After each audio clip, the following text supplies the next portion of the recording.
Technology is supposed to make our lives easier, but sometimes it picks up things we were never meant to hear. This story was sent in by a listener who experienced something chilling while babysitting one night. A few years ago, when I was in college, I used to babysit for a family that lived in a quiet suburban neighborhood. They had a 6-month-old baby named Oliver, and he was usually asleep by the time I got there. All I had to do was check on him once in a while and keep an eye on the baby monitor. One night, the parents left for a late dinner, and I settled in on the couch with a movie. The baby monitor sat on the table beside me, the small screen glowing faintly, showing Oliver sleeping peacefully in his crib. Everything was normal until about an hour later. I was half watching the movie when I heard static crackling from the monitor. Then, faintly through the noise, I heard something else. A voice. A low, whispering voice. At first, I thought it was the parents checking in through the monitor's audio feature. But then, I realized something terrifying. The voice wasn't coming from them. It was coming from inside the baby's room. I grabbed the monitor and stared at the screen. Oliver was still in his crib, but the camera was slightly tilted now, as if it had been moved. My heart started pounding. Then, through the crackling static, I heard it again. A whisper. Shh. Go back to sleep. I'm watching you. I nearly dropped the monitor. I bolted up and ran to Oliver's room, my hand shaking as I pushed the door open. The room was silent. The only sound was the faint hum of the baby monitor. I checked the crib. Oliver was still asleep, undisturbed. But something was wrong. The baby monitor's camera had been turned. It was no longer facing the crib. It was now pointing toward the closet. My breath caught in my throat. The closet door was open just a crack. I could see the darkness inside. I wanted to run. I wanted to pretend I didn't see it. But instead, with shaking hands, I reached for the door and slowly pulled it open. Nothing. Just hanging clothes and a few boxes. But I knew the camera had been moved, and I knew I had heard that voice. I grabbed Oliver from his crib, took the monitor, and called the parents from the living room, refusing to go back in there. When they got home, I told them what happened. They were unnerved, but tried to brush it off as a glitch, or maybe interference from another monitor in a nearby house. But here's the thing. Their baby monitor didn't have audio transmission. It could only pick up sound from inside the house. And the scariest part? When we checked the footage from the monitor's recording feature, the last thing it caught before the camera moved was Oliver staring at the closet, his tiny hand pointing directly at it. Some things can't be explained. But when technology picks up what we can't see, maybe it's a warning.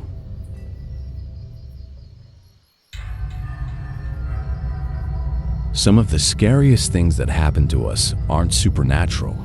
Sometimes, real people are far more terrifying. This story was sent in by a listener who experienced something that still haunts them to this day. This happened a few years ago when I was living alone in a small apartment. It was an old building, the kind where you could hear every little creak and groan in the walls. I was used to strange noises at night pipes clanking, wind rattling the windows, but one night, I started noticing something different. It was a faint sound, almost like scratching. It came from the air vent near my bed. At first, I assumed it was mice or maybe just the old metal expanding, but as the nights went on, the noise got stranger. One night, as I lay in bed scrolling on my phone, I heard it again, but this time, it wasn't just scratching. It was a slow, deliberate breathing. I sat up instantly, my heart pounding. The air vent was only a few feet away from my bed. I stared at it, barely breathing myself, straining to hear. The breathing was soft, almost careful, like someone was trying not to be noticed. Then, I heard something that made my blood turn to ice. A whisper, a low, raspy voice from inside the vent. "I can see you." I jumped out of bed, grabbed my phone, and ran out of my apartment. I called my landlord in a panic, telling him that someone was in the vents. He thought I was imagining things, but I refused to go back inside until he checked. The next morning, he brought a maintenance guy to inspect the vents. At first, they thought it was nothing. But then, when they removed one of the larger vent covers in the hallway, they found something: a small blanket, a plastic water bottle, and a crumpled fast food wrapper. Someone had been living inside the ventilation system. The police were called, but they never found who it was. The vents in my apartment were too small for someone to crawl through, which meant whoever it was had only been a few feet away from me the entire time, watching me through the grates. I moved out the next week. To this day, I sleep with all my vents covered, because I'll never forget the feeling of knowing that, in the dead of night, someone was whispering to me from inside my own walls.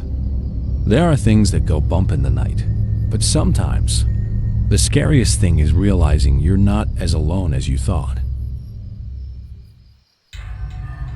You never expect your childhood fears to follow you into adulthood, but some things never really leave. This story was sent in by a listener who swears it's true. Back when I was a kid, I was terrified of my closet. Not just in the normal monsters under the bed. Way something about it felt wrong. It was built deep into the wall, with an old wooden door that never shut all the way. I always felt like something was watching me from inside. My parents told me it was just my imagination, but I never believed them. One night, when I was around 10, I woke up in the middle of the night. The room was dark, except for a sliver of light from the hallway. My closet door was open, wide open. I knew I had closed it before bed. I stared at it, heart pounding, expecting to see something inside, but there was nothing, just darkness. I pulled the covers over my head and forced myself to sleep. That became a pattern. Every few nights, I'd wake up to find my closet open, no matter how sure I was that I had closed it. My parents thought I was sleepwalking, but I knew I wasn't. Then one night, I saw it. I had woken up again, but this time, the closet wasn't just open. The light from the hallway cast a faint glow inside, and in that glow, I saw a figure. A tall, thin shadow standing inside my closet, barely visible. It wasn't moving, but I could feel it looking at me. I was frozen. I wanted to scream, to run, but I couldn't move. I don't know how long I lay there staring. Then, as if it knew I had seen it, the figure slowly stepped backward, disappearing into the darkness of the closet. The door creaked slightly, and then it clicked shut on its own. That was the last time I ever slept in that room. I begged my parents to let me switch rooms, and eventually, they did. I never told them what I saw. Years later, when I was moving out, I asked my dad if he ever noticed anything weird about that room. He laughed and said, "Oh yeah, that closet door never stayed shut. Even when I nailed it shut before we moved in, it would always be open by morning." I never told him what I saw that night, and honestly, I don't want to know if anyone else has seen it since